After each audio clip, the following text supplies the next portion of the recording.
Վաղ առավոտից մենք նոր ուժեր ենք ներգրավել որոնողական աշխատանքներին, ներկապային ընդհանուր գետի երկայնքով, Մարմարի գետի երկայնքով որոնողական աշխատանքներ են իրականացում շուրջ 100 փրկարարծառայողներ, Աղբյուրակի ջրամբարում նույնպես մեր Գեղարքունիքի մարզային փրկարարական վարչության ջրասուզակները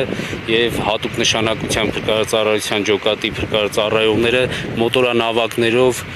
եւ հատուկ միջոցներով իրականացնում են որոնողական աշխատանքներ։ Ներկապային ոչ մի նորություն չունենք, ոչ մի հետք, ոչ մի իր չենք հայտնաբերել, ընդհանուր գործողությունները ընթանում են։ Նաև մամուլում տարբեր լուրեր են շրջանառվում, որ հնարավոր է երեխային գողացել են եւ գյուղում էին պահում ու նաև նշված էր, որ գյուղի ամբողջ տները ստուգվելու են, արդյոք նման աշխատանքներ տարվելու է։ Իհարկե, մենք ոչ միայն գետի երկայնքով ենք աշխատանքներ իրականացնում, նաև ընդհանուր բնակավայրի շենքշինություններում, հարակից բնակավայրերի շենքշինություններում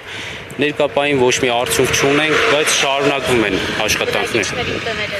Ամբողջ բնակիչների տները, հարևանների, ընդհանուր բոլոր շենքշինությունները ներկապային նորից ճիշտ է իրականացրել ենք, բայց ներկապային նորից իրականացնում ենք։ Առևանգման փաստը փաստորեն հավանական եք համարում, որ երեխային առևանգել։ Բոլոր վարկածները, թե մեր, թե ոստիկանության ծառայողների կողմից ստուգվում են, ոչ մի վարկած